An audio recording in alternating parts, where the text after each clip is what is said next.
So it is quite interesting, as you can see, the kind of behavior that President Trump is displaying over there at the G7 summit. And Prime Minister Modi is also there at the G7. And in a couple of photo sessions, we even saw the way that the Prime Minister, in a sense, actually ignored President Trump completely.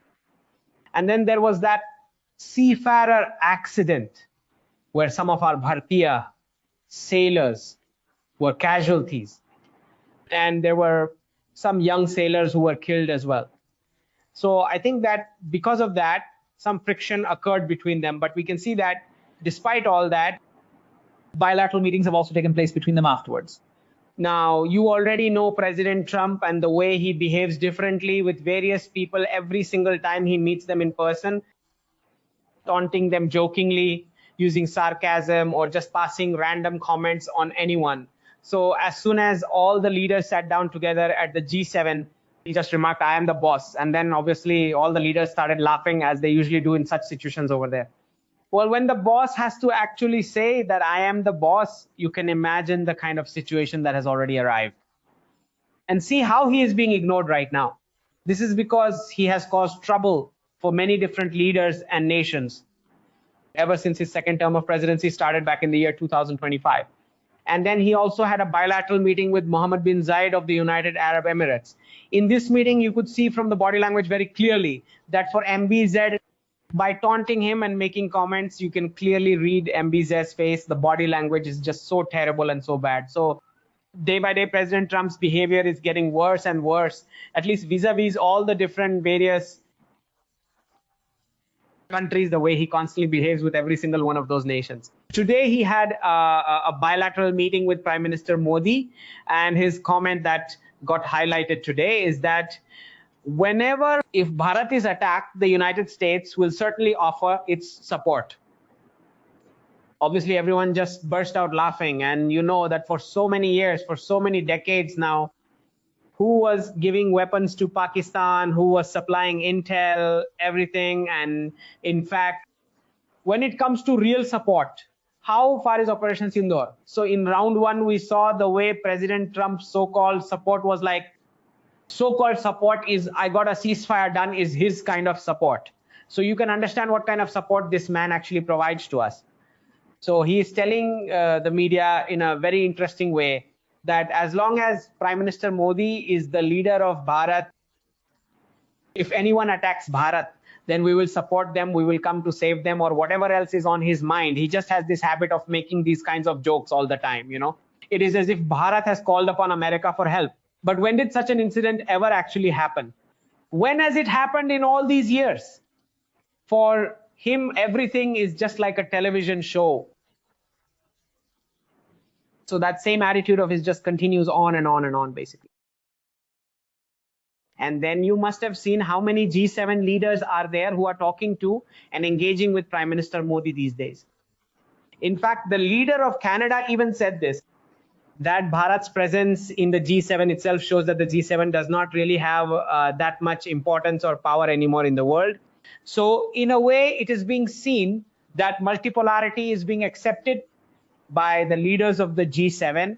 And during that same period, the way more than 33 countries have honored Prime Minister Modi with their national honors bestowed upon him, you can clearly see that multipolarity is being accepted, and the biggest symbolism of it should be considered as Bharat's entry, Bharat's role being acknowledged in world politics. That itself is a sign of multipolarity. So I think that is the reason for it, sir.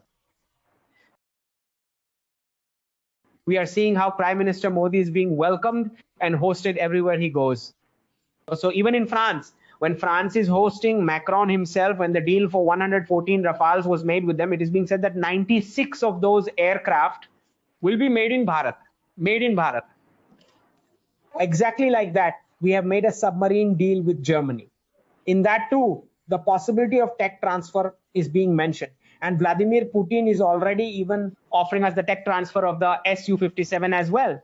So I think overall, as far as our defense capabilities are concerned, where in some of the specific areas we have lagged behind, especially in engine technology and manufacturing, We have also lagged behind in semiconductors because nothing happened in the years before 2014, at least not at the speed it should have happened.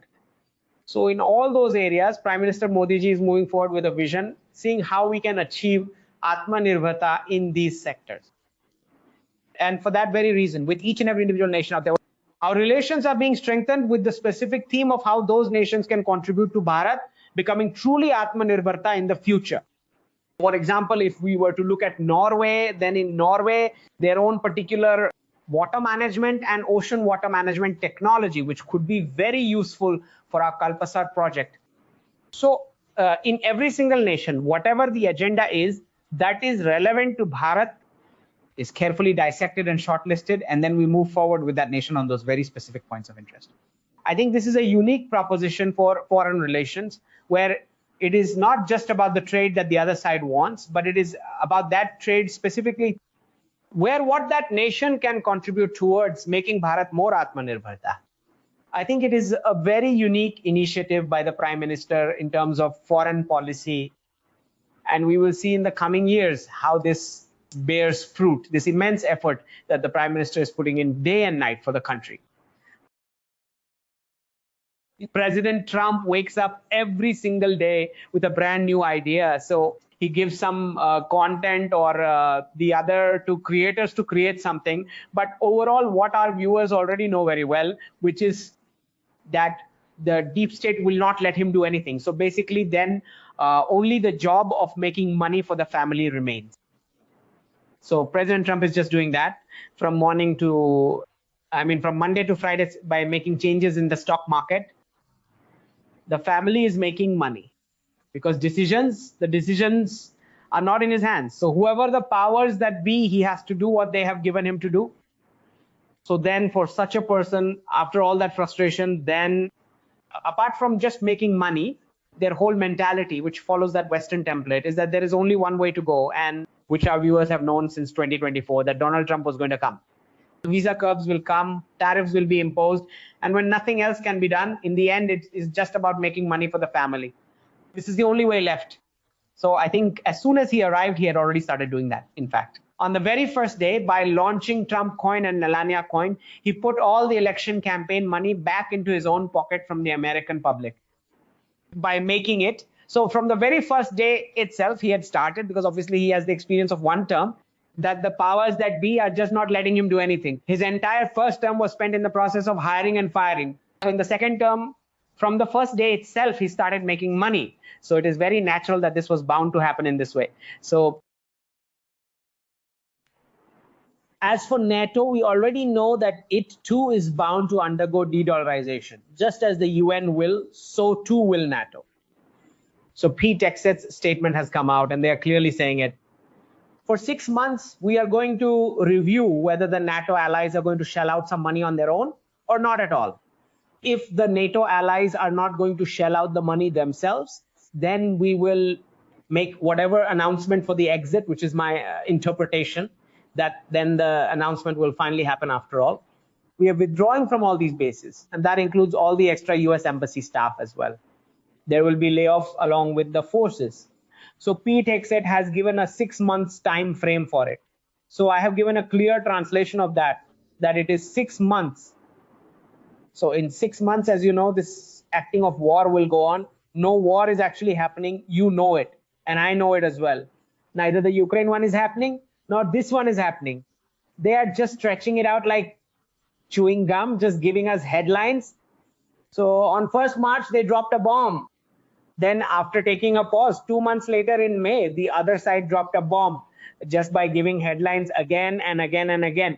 No war is going on. This acting that is going on, this acting will just continue on like this. The Ukraine one is going on too, and this will go on as well. It will keep going until both their objectives are fully met. What about the first one? What is the objective of the Russia-Ukraine conflict? It is to bring about a crisis. To bring about a crisis, to bring about an event of a de-dollarization crisis. And what exactly is the objective of the Iran-Israel conflict? Every cleric will die, and the Shah of Iran is coming back. So until then, this acting of war will continue, which you and I will call a war. What all those experts on the media are calling a war, it is not a war at all. Wars do not happen like this. Real wars are over in 2 days, right? So it is just going to drag on like this, starting and passing, and we have to be prepared for that. Because without fighting a war, all the outcomes of war, meaning the old defense stocks, must be cleared out. Only then can they order new defense stocks, right? So how else will defense companies stay profitable? This was my prediction on Monday that there is no deal. The stock market runs from Monday to Friday, and today is Friday, 19th June. The deal is cancelled. Let us move on.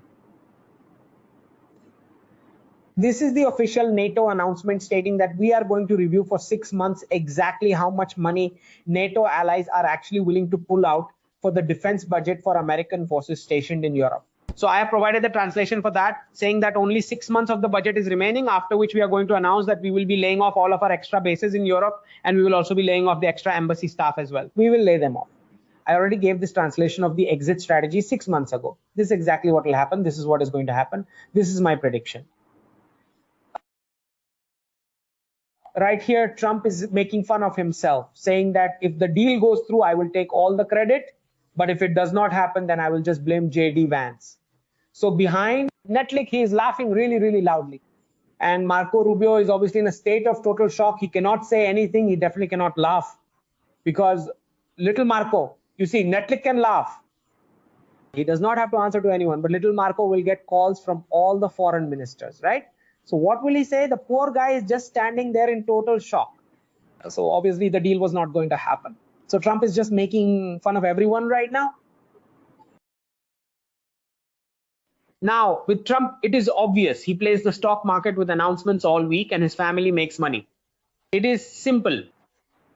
Some deal has been announced, President Trump made it, and I am telling you straight that Israel does not accept any part of this deal, not even a single clause.